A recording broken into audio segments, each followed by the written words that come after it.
r/AskReddit. Former teens who went to wilderness camps, therapeutic boarding schools and other troubled teen programs. What were your experiences? My father lost custody of me for domestic violence, and I got scooped up by CPS and put into the group home system. He got custody back a couple of months later, and I ended up running away.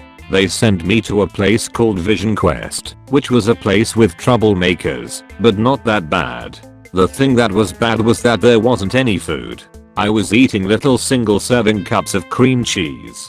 Ended up running from there with another dude, and when we got picked up I ended up in a residential treatment facility, mostly because they didn't know what to do with me, since I didn't earn any jail time along the way. That place was full of mostly Native American kids. Some of them were from rival gangs.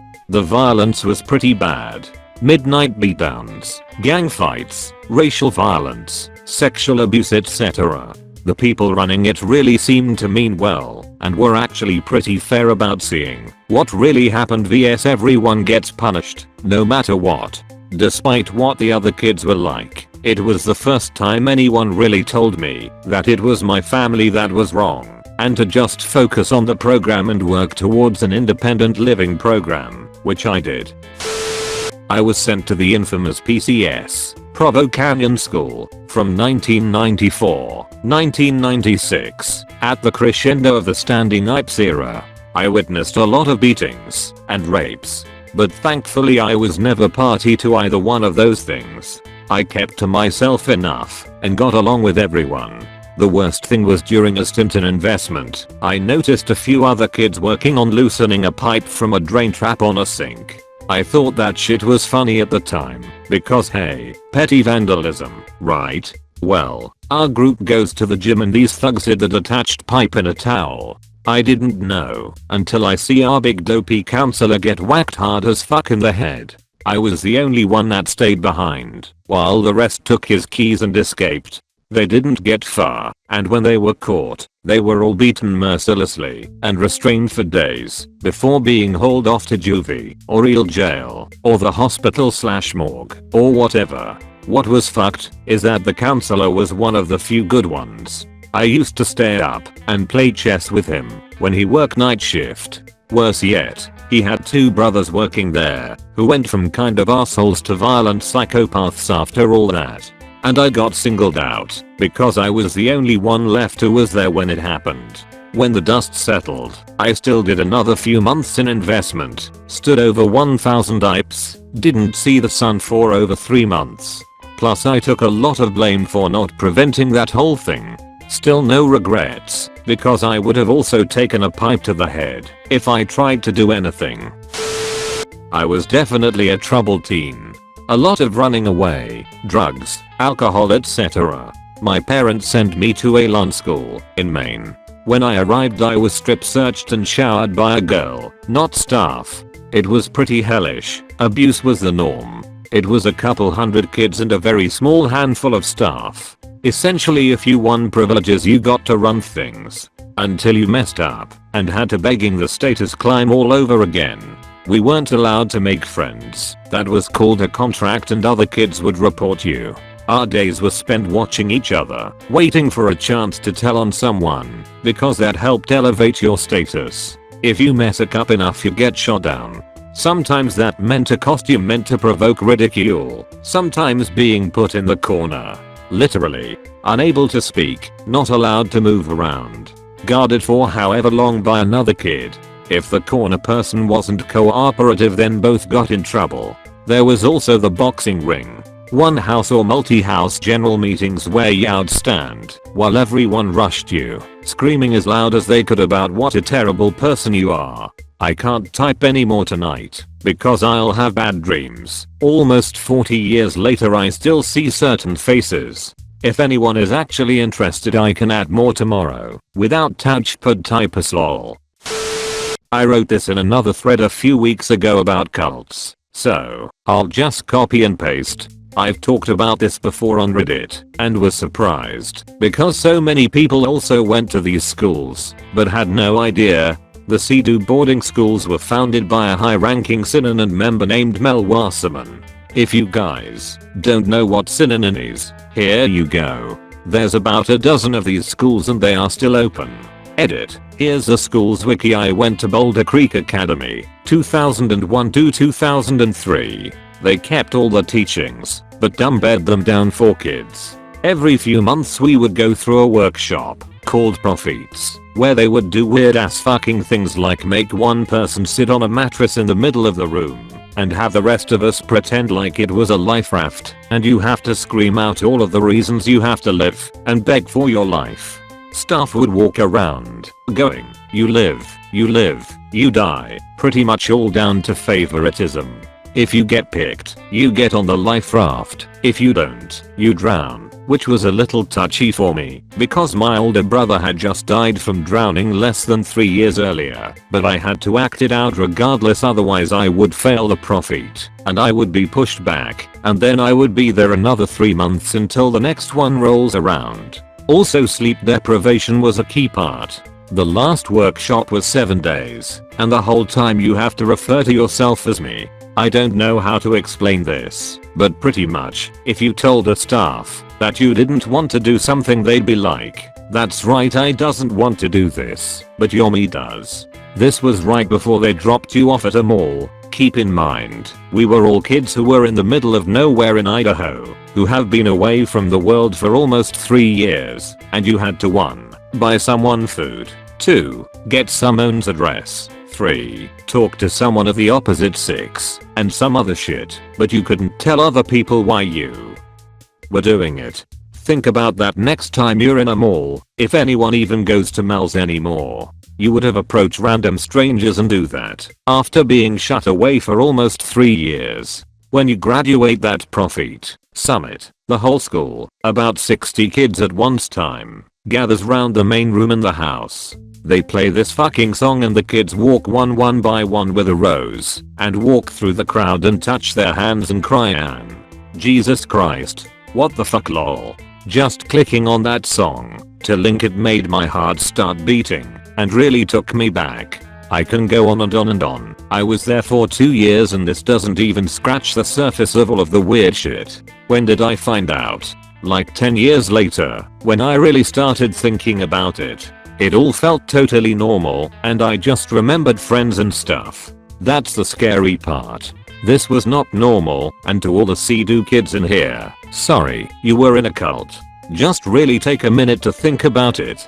All of the weird sayings, the agreements, the smoosh piles, the bands, the raps, the jumpsuits, the repetitive music, the scrolls, the workshops, the monitored phone calls, the mandatory positivity letters, the outlets, the peace talks, the inner circles, all of it, and this was all synonym.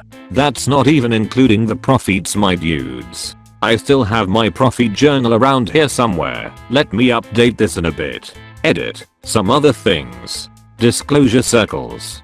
We had a thing called raps, where we would sit in a circle for 3.5 hours 4 times a week and just share, or get yelled at, or have to rat other kids out. Disclosure circles were like raps on crack, and they lasted up to 6 hours. That's where the staff would have to share stuff about themselves too.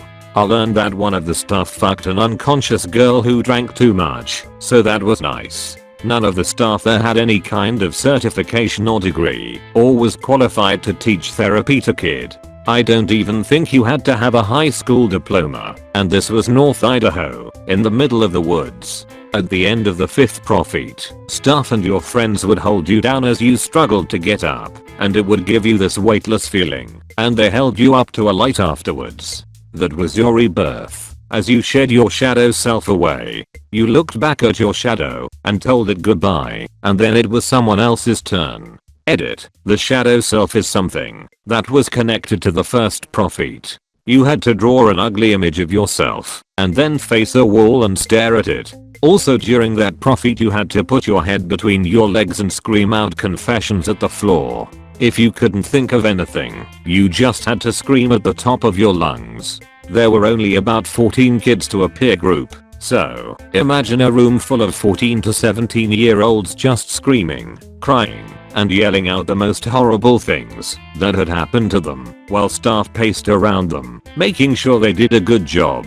Again, I can go on and on. Another edit. They were able to keep you there until you were 22 if you were enrolled when you were underage. One of my best friends there was there for 4 years. If only you can see how just utterly lost he is right now. I'm afraid to even reach out because he's so far gone. Last edit. Thanks for the gold and all that.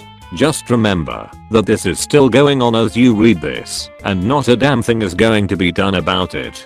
This is just THRU, and there are countless other schools out there way worse.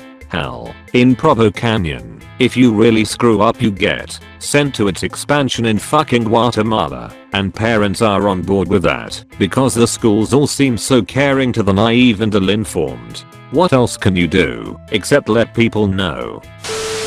In 08, after repeat trips to various mental hospitals in the Northeast after a severe depressive episode, I was woken up in the middle of the night by 2 guys who told me I was going on a trip.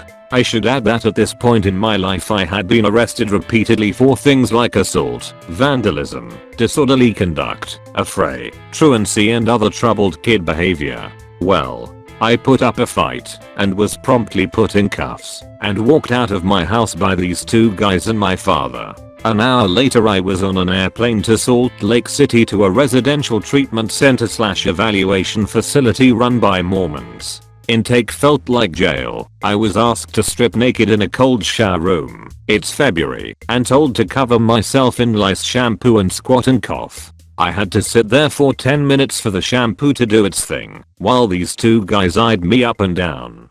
I was allowed a quick 5-minute cold shower before I was escorted to an exam room. A nurse asked questions and made notations about all my tattoos and scars. She didn't believe half of what I told her and obviously wrote that in her notes. Heading onto the unit was interesting. I wasn't allowed out of my room for 2 days until I was done with the intake process. Still, other kids there found ways to communicate with me despite a staff member sticking their head in our rooms every 5-10 minutes. Once I was out onto the unit, I met kids from all over the US that came from many different traumatic backgrounds and fucked up experiences from other facilities. I heard about the wilderness programs in the South quite a bit. Most of the kids were like me, depressed drug users that went through some things in life and didn't handle it well. Some were victims of sexual abuse etc. Onto the horror stories. A 12-year-old patient was brought in and shared a room with a 18-year-old guy who was truly weird. He was in there for trying to kill his father with a hammer, and he had an obsession with black metal and drawing musicians in paint, battle armor etc. I woke up to screaming one night and heard the staff members struggling with someone. Both those patients were gone the next day. Turned out the black metal guy beat the younger kid and was raping him. Next one. Meds were big in this place, especially antipsychotics. We didn't have a choice in what we took and were forced to get our meds from a nurse ratchet type at 7:30 am then sit in the day room after until breakfast. A good chunk of us were on Seroquel due to having a history of aggressive behavior. A picture I still have clear in my head is that group of kids including myself sitting in the day room drooling on ourselves and being screamed at by staff for dozing off while waiting. After a tough couple of days, when I found out I was going to be stuck there for a year and possibly move across the street to another Mormon facility, I woke up in a foul mood and reacted to a staff member telling me to wake up. I sucker punched him and was promptly restrained and dragged to an isolation room. This isolation room was completely tiled and big enough for them to drag my mattress in. There were paper signs on the wall with Mormon inspirational texts and only one fluorescent light. I was upped on my meds to be heavily sedated and left in this room for 3 days with a staff member sitting in a chair watching me 24/7. I got out to smiles from the other patients who had been in the same place in the past. Final story, a girl was admitted who was from an area close to where I lived. Some group therapy sessions included both male and females, and sometimes they mixed us in one of the day rooms, just to remind us the other sex existed.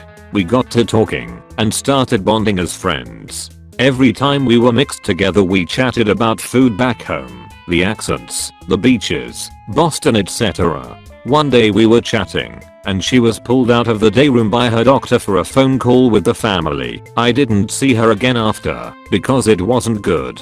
That night she stuffed her bed with things to make it seem like she was sleeping. She wedged a chair somehow in her room so it wouldn't flip, sat down on the ground, and put a sheet around the top and around her neck, and hoisted herself up to cut off airflow to her head. She managed to cut her wrists too, and that was it. We never heard any yelling like some of the other incidents or any word. She just wasn't in the facility anymore. I was told by my doctor who knew I was friends with her. A girl who was friends with her on the unit explained to me how, though IDK how much I believe her, compulsive lying was prevalent in that place. There's many other stories like people on my unit making alcohol, cheating meds and overdosing etc. But those 3 stand out. IDK where everyone is, never stayed in contact really. One girl I gave my phone number to hidden in a book. Her father lived not far from me, and I told her to hit me up if she moved in with him. She was actually in there for smuggling axes across the Tijuana border in her snatch apparently. She and I got along. She hit me up a year later telling me she was living in my area and I helped her get some drugs. She hung around for a while then moved. Never heard from her again.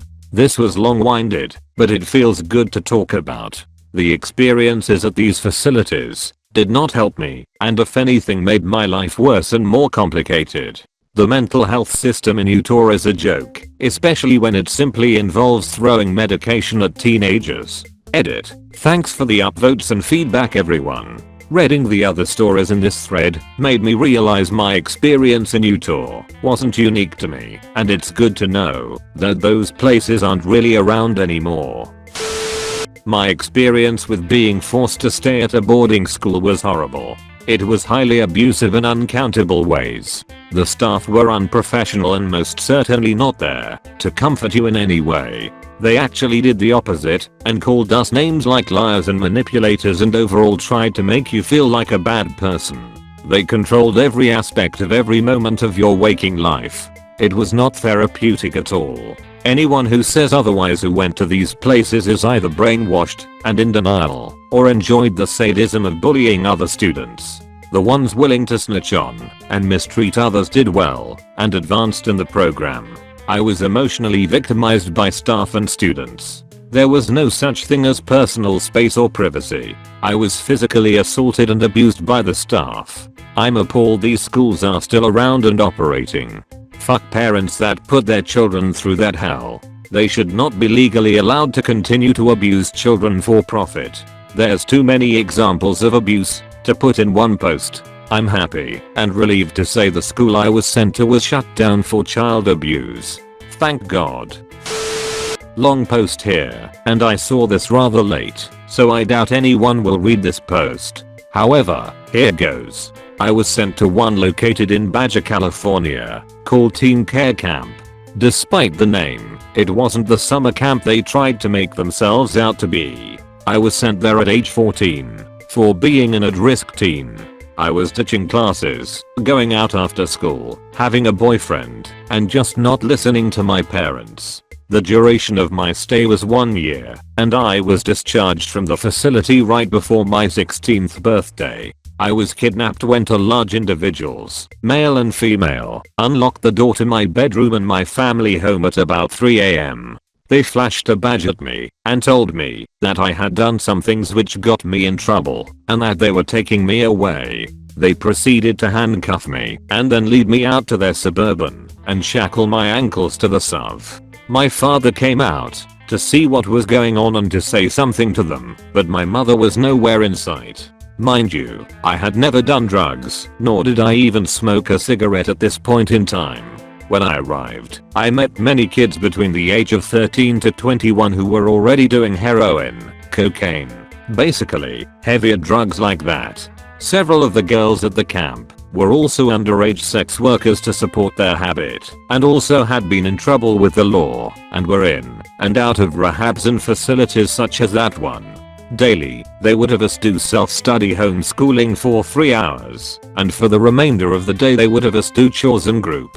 The groups consisted of what they called a hot seat in the middle of the room, where they would hurl insults at the girl in the hot seat. to break them down in attempts to make them stop lying or doing whatever other bad behavior they were doing. I recall being put in this hot seat several times, then being called a whore, piece of shit, waste of human space, that I was unwanted, which is why I was sent there. Hearing this several times during my stay, sometimes several times in a day at that age, was extremely damaging to my self-worth, confidence, and self-esteem. There would be other groups throughout the day to discuss the different stories and things that the girls had been through. All in all, it was like networking, or so it seemed like. There were reports of the counselors taking advantage of the kids at both the boys and girls camps, though I never experienced any of it myself. If any of us were to get in trouble, we would be sent to this little hut/room in the backyard. It basically was a concrete room with 4 walls and a roof over it. The door was a heavy wooden door and was locked on the outside by a big piece of lumber and a padlock. The walls had small windows on them, 2 on each wall, and they were big enough to fit your head through but nothing else. There was no glass to cover the windows. Within the room were 3 wooden beds. Basically a wooden surface that was lifted off of the ground. We would have to sleep in this room and stay in this room during the day. There was no bathroom. We were given a bucket. We were forced to wear an orange jumpsuit, and during the day, we were made to dig a hole in the ground or do other various hard labor in the yard as punishment for what we may have done. We weren't allowed to wear a bra just so. If we tried to escape, we couldn't just tie the jumpsuit around our waist and run away. If we were defiant and we were sent to this box, they would hog tie us and pepper spray us into submission.